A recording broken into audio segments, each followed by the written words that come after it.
Bueno, pues muy buenas a todos y a todas. Yo soy un gusto parlante. Lo primero es decir que he puesto pues un poquito de música de fondo, porque bueno, sí que es verdad que yo he estudiado toda mi vida con música. Es una cosa que llevo haciendo desde que tengo uso de razón. No lo recomiendo, simplemente pues lo comento, que a mí me ha ayudado bastante el hecho de ponerme pues música. Música que no fuese en la lengua que hablo, el español, porque interfiere en la memoria asociativa y interrumpe los procesos de comprensión, pero sí una música, digamos, sin sonido o una música en otro idioma, siempre pues, a mí me ha amenizado las tardes de estudio. Insisto, yo no se lo recomiendo porque es un elemento distractor, pero bueno, te permite, no sé, también hay tantos elementos distractores en la vida cotidiana que incluso en la biblioteca donde se supone que debería reinar el silencio, que a veces el elemento de la música es un remedio contra los supuestos ruidos o las voces o susurros que se pueden escuchar en cualquier ambiente de estudio. Pero bueno, el silencio siempre está muy bien, además te permite hablar, que también lo recomiendo para estudiar, esto sí que lo recomiendo, hablar con uno mismo, no hablar y contestarte, sino hablar en voz alta, porque ayuda a saber si uno es capaz de expresar lo que sabe. Porque si uno es capaz de expresar lo que sabe a través de las palabras, pues yo creo que no tendrá ningún problema en redactarlo, aunque no se redacta de la misma manera de la que se habla, pero sí que es cierto que de algún modo se va puliendo, ¿no? A través de la lectura y la escritura, tanto la escucha como el habla, ¿no? El hablar, se va moldeando, se va eh, puliendo, se va esculpiendo de una manera, pues, ciertamente un poquito más bella. Bien, después de este breve interludio, vamos a donde nos habíamos quedado. Estábamos hablando de Kant, del problema que tenía Kant con respecto a, o al menos la problemática que habían deducido estos autores, Fichte, Schelling, Hegel, Hölderlin, con respecto a la dualidad noumeno-fenómeno. O podríamos decir que Hegel lo que va a buscar es justamente una tercera pata que permita engranar los dualismos, ¿no? Hegel es un pensador trinitario, ¿vale? Entonces, la idea es que esta tercera pata va a ser la articulación, ¿vale? Así como en Kant el límite estaba planteado como algo infranqueable, ¿no? Tenemos por un lado el fenómeno y por otro lado el noúmeno y no se pueden cruzar y la barrera, digamos, que hay entre ambos es sustancial, es consustancial, es, ¿cómo decirlo?, infranqueable, ¿no? Pues en Hegel justamente lo que van a hacer es, digamos, que van a engranarse, ¿no? Y entonces lo que va a aparecer es que el límite ya no es algo que separa, sino algo que une, ¿vale? Justamente el límite del conocimiento o el límite del pensamiento ya no va a ser una barrera infranqueable, ¿no? Como dos imanes positivos que se repelerían, sino justamente ese punto de unión mínimo entre dos imanes positivo y negativo, ¿vale? Y esa articulación es lo que permite ir engranando los diversos conocimientos. Es decir, que digamos que este punto de engranaje, vamos a teorizarlo así a nivel abstracto y luego ya iremos entrando en la terminología hegeliana, es el lugar de desarrollo de lo que está por saber. Justamente las articulaciones lo que permiten es ir avanzando en el conocimiento, ¿de acuerdo? Se trata de lugares de parada, lugares de estancia, lugares de conexión. No son entidades positivas ni negativas, no va de que está el ser y el no ser, sino que justamente de lo que se trata es de ver cómo el ser y el no ser forman parte de un mismo brazo. Vamos a hacer la analogía anatómicamente. El ser y el no ser son dos partes de un brazo y el codo justamente sería la articulación y sería lo que Hegel va a llamar devenir, ¿vale? Lo que está entre el ser y el no ser, lo positivo y lo negativo, lo que es y lo que no es justamente el devenir, o el llegar a ser, ¿no? El cambio, justamente, ¿no? Entonces, habría que decir que Hegel es un pensador relacional, y que para Hegel lo que aparece primero justamente es la articulación, a través de la cual aparecen los polos o los lados del límite. El límite no es fruto de la contraposición de dos entidades, el ser y el no ser, sino que el límite es aquel que permite, da lugar a esas dos posibilidades, el que se abre. El fundamentar el ser o el no ser no debe hacerlo la filosofía, sino que es lo que se unifica posteriormente me refiero posterior al devenir, ¿vale? Está el devenir, y una vez hay devenir, hay ser y no ser, ¿vale? Precisamente porque hay cambio. Precisamente porque hay cambio, hay algo que ya ha cambiado, pasado, no ser, algo que ya no es, y algo que es porque ha dado lugar a ese cambio, ¿no? Ese cambio ahora es factual, se ha hecho real, y también cambiará. Y de algún modo es un pensamiento temporeo-conceptual o temporal-conceptual, ¿vale? Bien. Entonces, habría que hablar de la relación del filosofar con un sistema filosófico. En primer lugar, hablar de el presupuesto de nuestro presente, es decir, un X, llamémosle X, ¿no? Hay un presente, hay un suceder, hay un algo que está ahí. En segundo lugar, no hay X. Ese ahí ya no está, forma parte del pasado, ya lo dije hace 10 segundos. Ahora lo que hay es otra cosa, nueva. Ahora veremos el problema de la novedad en Hegel. Es decir, tenemos una antítesis, no hay una conexión directa con la percepción o con el saber inmediato. Y el conocimiento filosófico consistirá en la afirmación, es decir, ser, algo es afirmar algo, ¿no? Algo es X, eso es afirmar. Y la negación, pues esto no es X, ¿no? Esto no es el no ser. Ambas posiciones, la afirmación y la negación, forman parte del devenir. Es decir, hay una integración de lo que hay a través de un marco más grande, vamos a decirle absoluto, ¿vale? Ya vamos introduciendo terminología hegeliana, que lo abarca mejor.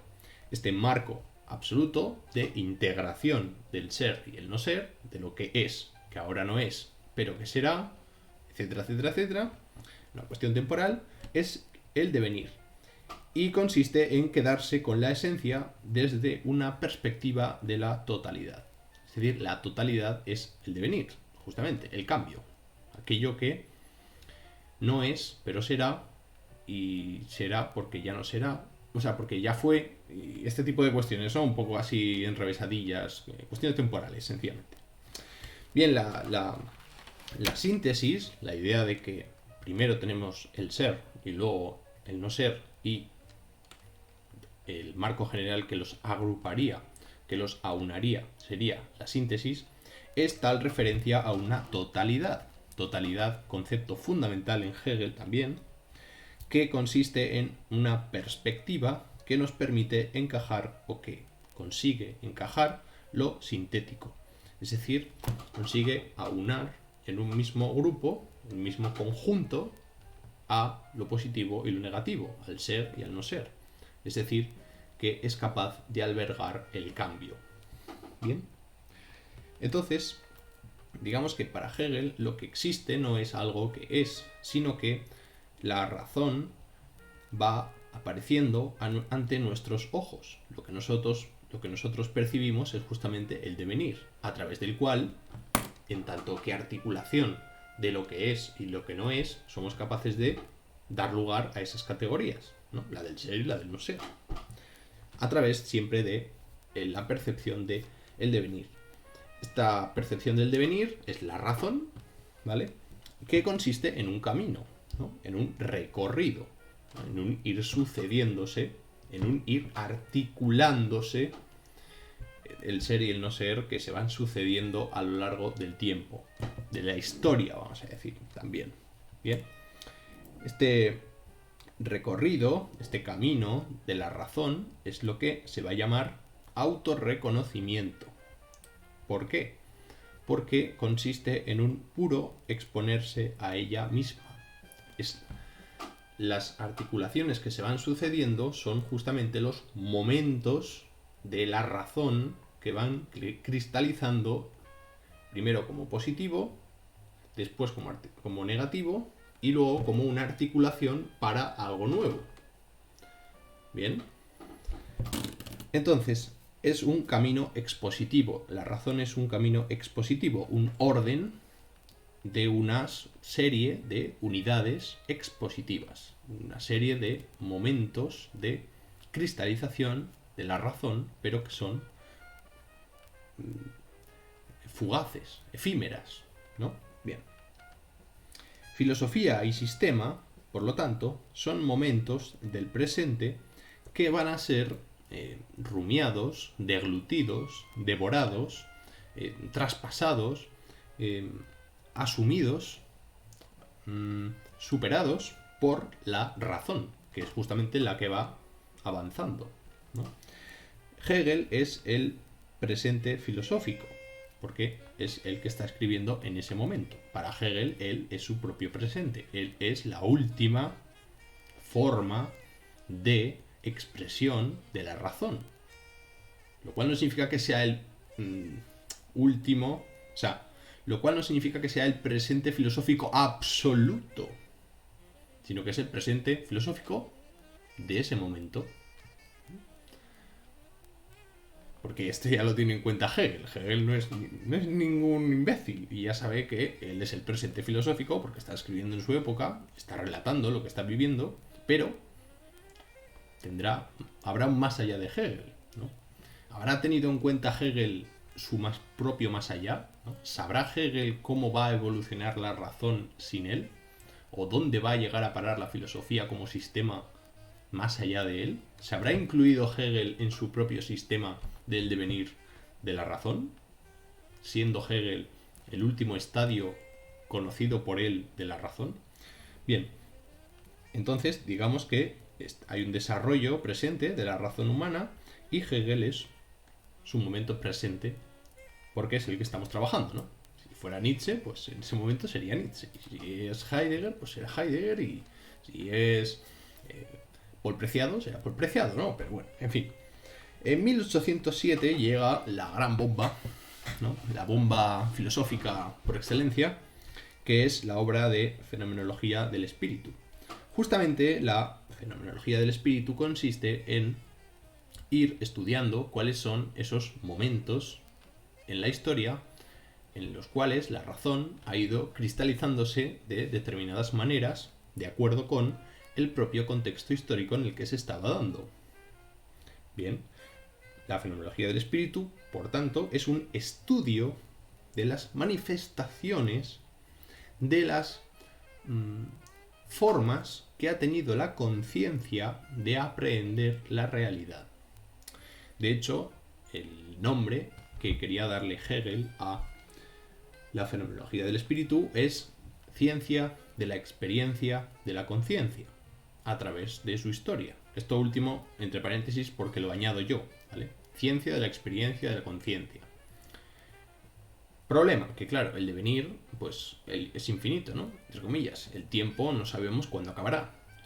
Se presupone en física que hay unos límites temporales absolutos del universo y hay una muerte térmica y la cuestión de la entropía y todo este tipo de cuestiones. Pero es una temporalidad que nos desborda por completo porque la temporalidad de la historia humana tiene unos límites distintos de la temporalidad de las ciencias naturales, lo cual no significa que se retroalimenten o que la historia tenga cosas que aportar a la historia de la física y viceversa, ¿no? Que la historia del universo pueda decirnos de algún modo cómo es esta historia del ser humano como especie o como sujeto racional. Bien, entonces, ¿por qué digo esto? Porque Es un estudio de la experiencia de la conciencia, pero bueno, eso es absurdo, de la experiencia humana, ¿no? Hegel quiere estudiar en qué consiste o cómo es la experiencia humana, ¿no? Cuáles son sus etapas, cuáles son sus engranajes, cómo se aprehende la realidad en cada individuo, ¿no? Porque ya presuponemos desde Descartes que todos los seres humanos poseen la razón y que es común a todos los hombres y que por lo tanto se manifiesta en tal medida en todos los hombres de manera equitativa, aunque unos la ejerciten más que otros, ¿no? Pero bueno, eso es otro tema. La experiencia consiste justamente en probar algo nuevo, algo novedoso. ¿Por qué? La pregunta sería, ¿en qué consiste lo nuevo? ¿Vale? Lo nuevo, generalmente, suele estar asociado a productos culturales, ¿no? A ventas. Cómprese el nuevo modelo de aparato electrónico y ya verá cómo puede realizar fotos a kilómetros de distancia. O compre este producto grasiento y verá qué sabor explota en su boca con una tonalidad a queso de mango. Yo que sé, me invento, ¿no? Algo nuevo. Buscamos algo nuevo. ¿Pero en qué consiste lo nuevo? Sería una pregunta para hacerse a nivel ontológico. ¿Realmente podemos saber en qué consiste lo nuevo desde un punto de vista ontológico? ¿Existe lo nuevo en el saber? ¿Hay conocimientos nuevos? ¿Sabemos cosas que antes no sabíamos? ¿En qué consiste experimentar algo nuevo? ¿Ya hemos experimentado todo y simplemente lo que hacemos es repetir? ¿O es posible vivir de una nueva manera, pero nueva de una manera radical, ¿no? La cuestión es que cuando uno vive algo nuevo, pues por lo pronto no sabe lo que es, porque es nuevo, porque no está familiarizado con ello. Y lo que se suele hacer es, para conocer lo nuevo, lo que se hace es compararlo, ¿no? Compararlo con lo que no es nuevo, ¿no? Con lo viejo, o con lo conocido, o con lo antiguo, ¿vale? De tal manera que lo nuevo queda absorbido, o queda reinterpretado, o queda circunscrito bajo el paradigma de algo que no era nuevo. Y por tanto deja de ser nuevo, porque ya es una continuación o un nuevo modo de ver las cosas que antes veíamos de un modo, pero ahora se ven de otro, pero siempre conectado a lo que ya sabíamos, a lo que ya era viejo. Claro, la cuestión es que algo radicalmente nuevo, ontológicamente absolutamente nuevo, no seríamos capaces de compararlo con algo antiguo, con lo que ya conocemos, sino que lo nuevo sería algo así como radicalmente otro, ¿no? Y no sería asible, no sería aprehensible, porque justamente no tenemos nada comparado a eso. Por eso es radicalmente nuevo, porque no se puede comparar con lo que ya teníamos, sino que es algo completamente distinto, ¿no? Una diferencia absoluta. Por eso es nuevo, o por eso es radicalmente, o ontológicamente, o fundamentalmente nuevo. Pero bueno, estas preguntas por la idea de lo nuevo, de la idea de la novedad, como idea abstracta de lo que es nuevo, es una cuestión que, bueno, se podría filosofar mucho acerca de ello, ¿no? Yo simplemente lo estoy planteando. Bien. Entonces, para Hegel, la cuestión es que lo novedoso es la negación de lo anterior. Como ya he dicho, hay que comparar con lo que ya teníamos. Justamente sabemos que algo es nuevo porque no es algo que teníamos anteriormente. O porque es algo que no conocíamos anteriormente. Por eso es nuevo. La experiencia de la verdad es novedad. Para Hegel. El que aparezca algo nuevo es fruto de un nuevo conocimiento, de una nueva verdad, que niega la verdad previa.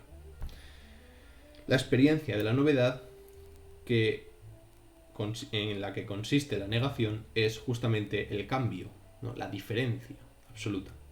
Dejar de ser, de un determinado modo, algo que no es como veníamos viendo que eran las cosas, no tiene las mismas determinaciones que lo ya dado, o lo que se está dando, y aparece convertido en algo otro.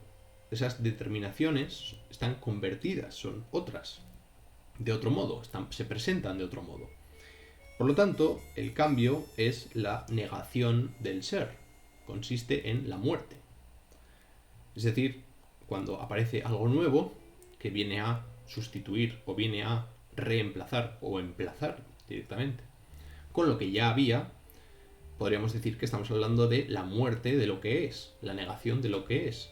Por ejemplo, los presentes son una sucesión de ahoras, asumiendo una temporalidad cronológica, y entonces cada instante, cada segundo va negando el anterior, porque va ocupando su puesto, ¿no? Cada nuevo segundo va ocupando el puesto del anterior y por lo tanto va negando el que tenía delante. Y al revés, el segundo que viene detrás va negando el segundo que viene delante para posicionarse cada vez en su lugar. El nacimiento de algo consiste a la vez en la muerte de esa misma cosa. Y lo que se da justamente es este repliegue, ¿no? Esta forma de ir plegándose, de positivo, negativo, la muerte, la vida, etcétera, etcétera, etcétera. No la sucesión, el cambio, el devenir. Bien, entonces, de acuerdo con la interpretación de Kojev, que ya comenté en el anterior vídeo, la de Introducción a la lectura de Hegel, esto en Hegel se plantea de la siguiente manera. Hegel tiene tres conceptos clave, ¿vale? Tres conceptos ontológicos, ¿no? Metafísicos. Los conceptos hegelianos son los siguientes. El ser en sí, ¿vale? El ser para sí y, en tercer lugar, el ser en sí y para sí. ¿Bien? Habría que decir que, por lo general, cuando se dice de algo que es en sí mismo, se está refiriendo a la idea de la cosa. Por ejemplo, si yo hablo de el ser humano en sí mismo, estoy hablando de el ser humano como idea, en general, ¿vale? Estoy hablando de la esencia del ser humano, de lo que está dado en tanto que ser humano. Estoy preguntando por la idea de ser humano, la esencia de la cosa, ¿vale? El en sí. Cuando me refiero a el fútbol en sí mismo, hablo del fútbol en general, no el fútbol en tanto que negocio, no el fútbol en tanto que deporte de entretenimiento de las masas, ni el fútbol en tanto que otra cosa. Hablo del fútbol en tanto que fútbol, ¿no? Por eso hablo del ser en sí. Espero que se haya entendido. Hablar de algo en sí es hablar de la idea de ese algo, de la esencia de ese algo, la esencia global, la esencia propia, no con respecto a otra cosa. ¿Vale? Bien. Entonces, ser en sí es la esencia, lo dado, lo que está dado, vamos. En segundo lugar, el ser para sí tiene lugar como existencia. Es decir, cuando se habla de para sí es para uno mismo, y uno mismo es una existencia. Bien. Consiste en lo cambiante, en lo negado, en la negatividad, en la apertura o en el cambio. ¿Vale? El ser para sí, de algún modo, niega, viene a negar o viene a sustituir al ser en sí. ¿Me explico? Vamos con el ejemplo de antes. A uno le preguntan, ¿tú sabes lo que es el fútbol en sí? Entonces, pues uno diría, bueno, pues oye, mira, yo no tengo el conocimiento absoluto, yo sé lo que es el fútbol para mí. En sí mismo, en la idea de fútbol, pues no lo sé. Cuando me muera y mi alma vaya al mundo de las ideas, pues ya te mandaré un burofax y ya te contaré lo que es el fútbol en sí.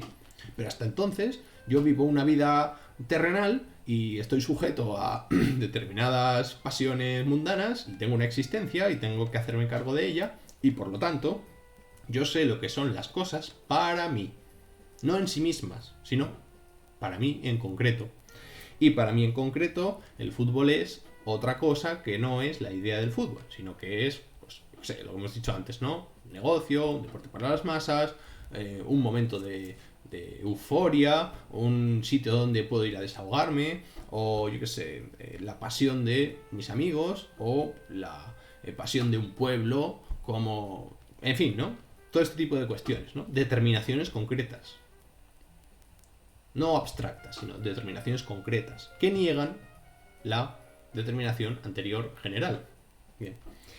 Y en tercer lugar tenemos la interpretación del ser en sí y para sí. ¿En qué consiste este juego de palabras? Que es que además va todo con guioncitos. Ser, guión, en, guión, sí, guión, y, guión. No, todo, los guioncitos que tanto le gustaban a Heidegger, pues bueno, pues también están en Hegel. El ser en sí y para sí consiste en cuando lo dado y lo negado coinciden. ¿Vale? Es decir, que existe en esta posición, en este momento, que es el momento de superación, ¿no? Es el momento de articulación, aunque la articulación se da en todos los pasos, ¿no? El paso de lo positivo a lo negativo tiene lugar a través de una articulación, y el paso de lo negativo a una superación de lo positivo y lo negativo, que viene a ser como una especie de nueva posición, es otra manera de articular la verdad o el conocimiento. Bien, hay una, digamos, es ser en sí para sí es cuando lo dado y lo negado coinciden, ¿no? Porque al final el fútbol en sí mismo consiste en lo que significa para todos los seres humanos que tienen una idea de fútbol. ¿Se ha entendido? Es decir, que el fútbol en sí, como idea general, necesita de la participación de todos aquellos que tienen dicha idea y cómo es para ellos dicha idea. Es decir, es el conjunto global de todas las experiencias que se tienen por parte de todos los seres humanos de dicho fenómeno, ¿de acuerdo? De dicha idea. Bien. Por ejemplo, otro ejemplo mucho más sencillo y mucho más escueto y mucho más esquemático. El ser en sí es lo que yo soy de facto. El ser para sí es lo que yo voy a ser, o lo que yo quiero ser, o lo que yo creo que soy de mi mismidad, ¿no? Un ser que se muestra indeterminado. Yo soy esto, pero mañana soy lo otro, y ayer fui tal, etc., ¿no? Y en tercer lugar, el ser en sí para sí consiste en una perfecta sincronía entre lo que soy y lo que puedo llegar a ser, y lo que he sido, de algún modo, ¿no? Es esa conexión que me permite aunar mi propio presente con el pasado y con el futuro que está por llegar. Es esa articulación, ¿no? Ese parábola. Vamos a hacerlo, por decirlo geométricamente, ¿no? Vale, ya está aquí. Porque ya hemos visto cuestiones ontológicas bastante importantes. Espero que se haya entendido mínimamente. Y así que nada, nos vemos en el próximo vídeo. Seguiremos con Hegel, por supuesto, que nos queda alguna que otra cosa. Nos queda alguna que otra cosa y acabamos de empezar, como quien dice, pero bueno, en fin, es el tema. Así que nada, bueno, un saludo y hasta la próxima. Nos vemos.